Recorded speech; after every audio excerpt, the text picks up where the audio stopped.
I, 37 male, recently found out that my wife, 35 female, had an affair with our daughter's best friend's father. Let's call him Doug. To begin, my wife and I had been together for 10 years. I thought we had made a good life together. We have a daughter. We had recently bought our first house, and we were planning on buying another. She and I met at a live show at a dive bar in the city, and we ended up spending the rest of the night together. We actually didn't even exchange numbers at the time. We parted ways and didn't really expect to fall back into each other's lives. Then one day I was at a small Mediterranean restaurant and I saw her there. Both of us saw it as a sign. Something was telling us that we were supposed to be together. Ever since, we've been inseparable. We bought our house 2 years ago and moved from the city into the suburbs. Our daughter is 6 years old, so we wanted to make sure she was going to a good school, had a nice yard to play in, and had a good environment to grow up in. She's a stay-at-home mom, but sometimes she takes odd event planning jobs. Her experience in event planning has helped her climb to the top of the PTA committees. She took a lot of pride in the work she did to fundraise for the children. It meant a lot to her. It never would have crossed my mind in a million years that she would have found the opportunity to cheat on me at a PTA meeting, but apparently she did. That's actually how my daughter met her best friend. They weren't in the same class, but my wife and Doug decided that it would be nice for both of the kids to have a play date. They came over to our house because we have a large in-ground pool, and the kids wanted to swim in it. When I heard about the play date, I automatically assumed that it was probably just another mom from the PTA. I was kind of shocked to see Doug there. Now I know it sounds like I'm some kind of crazy possessive husband, but that isn't the case. It was more of just the surprise of it being a man over a woman. While my wife was in the kitchen, I stopped her and asked her a little more about Doug.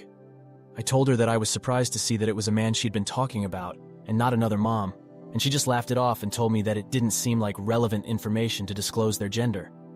I thought it was kind of weird for her to try to rationalize not telling me that way, but I trusted her, so I didn't think much more about it. In fact, I grabbed a beer from the fridge and walked out to the pool to get to know Doug a little better. As it turned out, he was working in the same field as I was, and his wife happened to be overseas for a few months on business. He said that he was just happy to have some additional company for his daughter, so he jumped at the opportunity to schedule a play date. He wasn't even normally involved in the PTA. He was just picking up some of the slack from his wife while she was away. He seemed like a decent enough guy, and knowing that he was married eased some of the concerns I had about him spending time with my wife. Maybe it was just because I was naive or too trusting, but I thought that if I was married and wouldn't give the time of day to another woman, he would probably be the same way. A few weeks had passed. Our daughter had really hit it off with Doug's daughter, and they were always wanting to hang out together. Sometimes that would be at our house, sometimes at Doug's, and sometimes they would go to local parks and things like that. During that time, I noticed that I wasn't seeing my wife as much. She was always either busy with some kind of PTA commitment or taking our daughter to hang out with her new best friend. It was a hard thing to complain about because our daughter was so happy to have a friend. However, during the times that they were both home, my wife was distant. She avoided being in her room with me.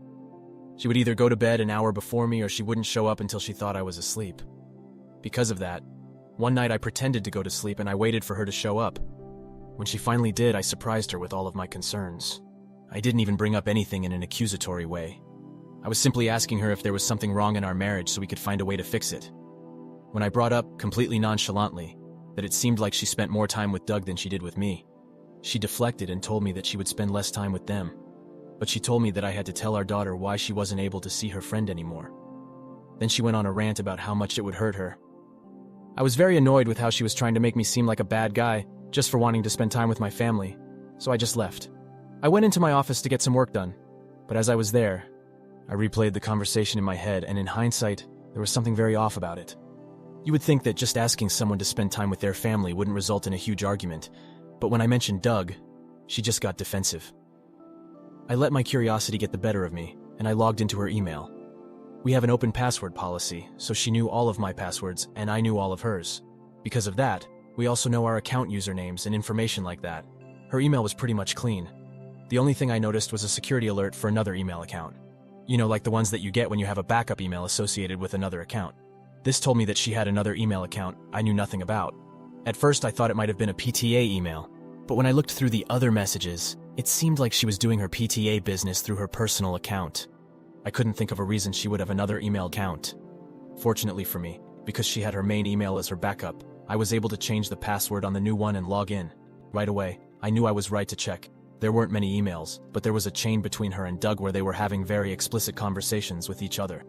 Pictures were exchanged. Dates were set, and some serious promises were being made.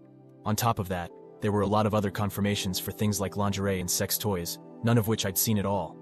From the looks of it, they were both planning on leaving their partners and being together. Doug didn't want to risk his assets, so he had to be strategic about leaving.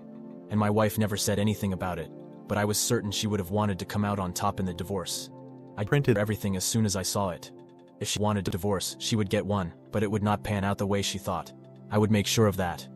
I slept in my office that night because I just couldn't stand to be by her, but in the morning, I called out of work and met with a divorce attorney to get the process started. It took a couple of weeks to get the papers ready, so in the meantime, I pretended like everything was hunky-dory back home, but when the papers were ready, I knew exactly how I wanted to serve them to her. She left for her usual weekly PTA meeting and I stayed behind with our daughter.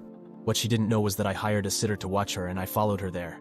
After a few minutes, I walked in while the meeting was already taking place. She was shocked to see me there. The president of the PTA welcomed me and asked me to introduce myself to the rest of the group. I stood up, told them all that I was my wife's husband, then corrected myself to soon-to-be ex-husband. She was clearly confused about that, but everybody else in the room was suddenly very interested in what I had to say. My wife had told me they were all quite gossipy. I looked between her and Doug and handed her the envelope I brought with me containing the divorce papers and all of the evidence I found of her affair. Then I turned to the rest of the PTA and explained what I meant. They were all shocked. One of them even spoke up and asked Doug about his wife. Apparently, a lot of the women in the room had been good friends with his wife.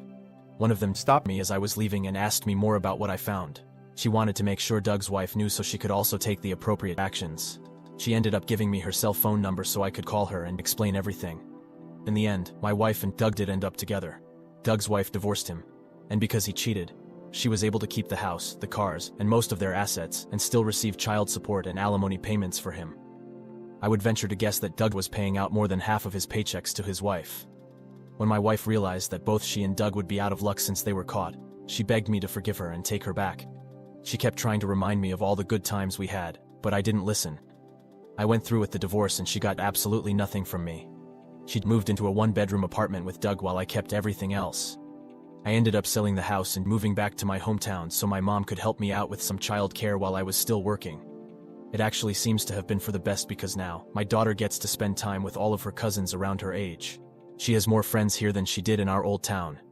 I do still keep in touch with Doug's ex-wife because our daughters are still friends. Now for the top comments. OP, I'm sorry you've had to go through all of that.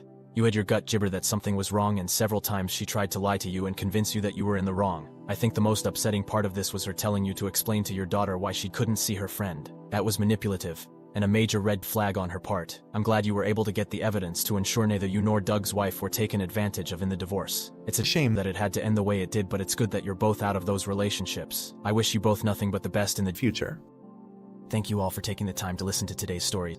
If you enjoyed listening, please feel free to like and subscribe if you haven't already. Also, comment below on what you think. Take care.